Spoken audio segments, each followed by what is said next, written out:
You're listening to a production of the National Media Archive. To learn more or volunteer, go to nationalmediaarchive.com.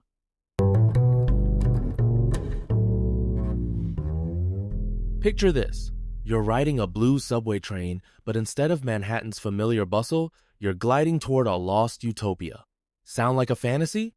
Well, once upon a time, New York City really did build a line for the 1939 World's Fair, a place promising a future that never quite arrived.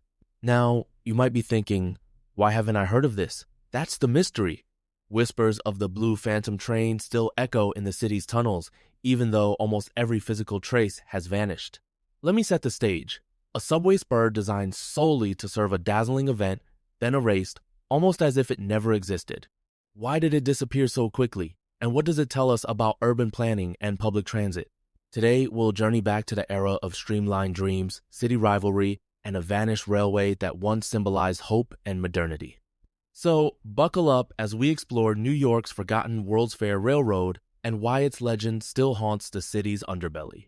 It's 1935. Robert Moses, New York's powerful park commissioner, picks Flushing Meadows in Queens for the World's Fair. But here's the twist. This spot wasn't even a proper park yet. It was a soggy expanse known mostly as the Corona ash dumps, made infamous by the Great Gatsby. Now, why would Moses pick such an inaccessible, unglamorous place? His vision: transform a wasteland into a showcase for the future. Think of it as upcycling on a city-wide scale only. Instead of repurposing a building, he's overhauling an entire ecosystem. But there's a snag. Flushing Meadows was remote, ill-served by public transit, and hard to reach for most New Yorkers. The Great Depression had made car ownership rare, and the nearest subway lines were miles away. Moses's plan was bold. Use the World's Fair as a catalyst to reinvent Queens and connect it to the city's heartbeat. Its urban renewal meets spectacular classic setup for conflict. And so, the challenge was set. How could thousands flock to this new utopia without getting lost in the swamps?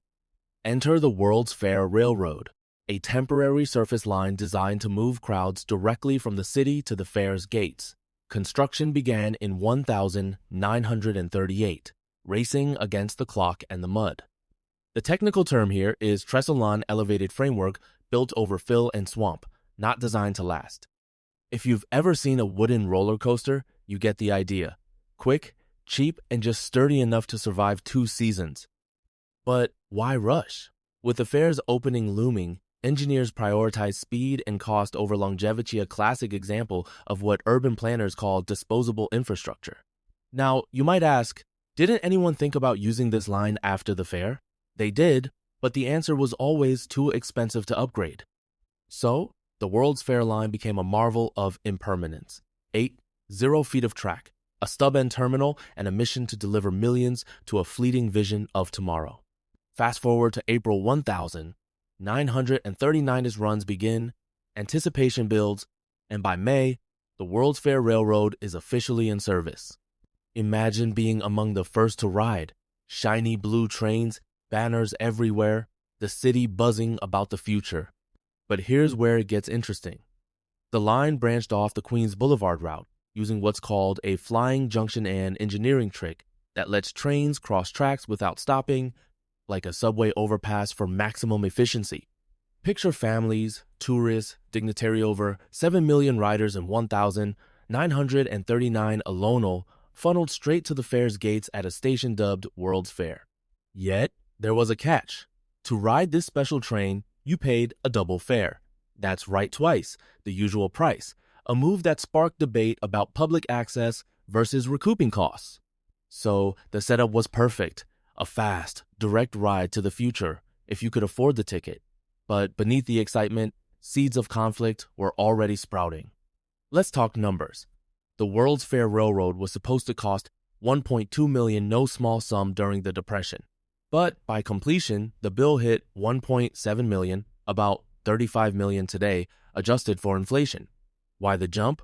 Rapid construction, unstable terrain, and the need for special trains all added up. The technical term is cost overrun when a project blows past its budget due to unforeseen challenges. To pay for it, New Yorkers faced a double fare on the GG Locale, the main shuttle to the fair. Now, you might be thinking, was that fair? Many didn't think so, and some said it priced out working-class families. This tension between access and profit is as old as public transit itself. If you've ever groaned at a sudden fare hike, you know the feeling. In the end, millions rode the line, but resentment lingered, and the high cost would shadow every decision about the railroad's fate. So, with so much invested, why wasn't the World's Fair line made permanent? Here's where two technical terms come in: temporary construction and regulatory restriction. First, the line was built with minimal foundations and wooden trestles never intended for decades of use. Upgrading it would have meant tearing it down and starting from scratch, a cost no one wanted to bear. Second, city rules required new subway lines to be underground for safety and noise reasons. Converting a surface spur into a subway would have ballooned costs astronomically. Now, maybe you're wondering, didn't they already have other ways to reach the fair? Exactly. The Long Island Railroad and the BMT subway both served the seat, so why duplicate service? Ultimately, the combination of shoddy construction, legal hurdles, and redundant routes doomed the World's Fair line to the scrap heap. Here's a twist. There weren't just one, but three different railroads vying for fairground access: the IND, the BMT, and the Long Island Railroad. Each wanted to prove it could deliver the masses to the world of tomorrow. This is what transit historians call service redundancy, when multiple companies offer overlapping routes, often to outdo each other rather than coordinate. Let me tell you a story. Imagine three rival bus companies racing each other to the same concert venue, each advertising the fastest ride. That's exactly what happened in 1939, but with subways. But here's the irony. By the early 1940s, two of these companies were teetering on bankruptcy. Their competition, intended to boost business, actually hastened their downfall. So the World's Fair line wasn't just a train, it was a pawn in a much bigger game of corporate one-upmanship, with riders caught in the middle. With the fair over in 1940, the World's Fair Railroad outlived its purpose. By 1941, the line was dismantled, tracks ripped up, trestles torn down, and almost every trace erased. This is an example of what urban planners call ephemeral infrastructure structures, built for a single use, then discarded, leaving only faint traces in city maps or memories. If you look at satellite imagery today, you can still trace where the line once ran out, paved over by highways and parking lots. A few old signals in Jamaica Yard are all that remain, silent witnesses to a vanished era. Now, you might be wondering, why not preserve history? In the rush to modernize, New York often swept away yesterday's marvels without a second thought. But for those who know where to look, the ghost of the Blue Train still lingers beneath the city's surface, a reminder of both ambition and impermanence. After the World's Fair, New York faced a crucial question: how to avoid wasteful duplication of transit services? The answer was unification. In 1953, the city purchased the bankrupt lines, merging them into the New York City Transit Authority, the foundation for today's Metropolitan Transportation Authority, or MTA. This is known as system integration, combining competing networks into a single, efficient whole. Think of it like merging three rival phone companies so everyone gets better coverage.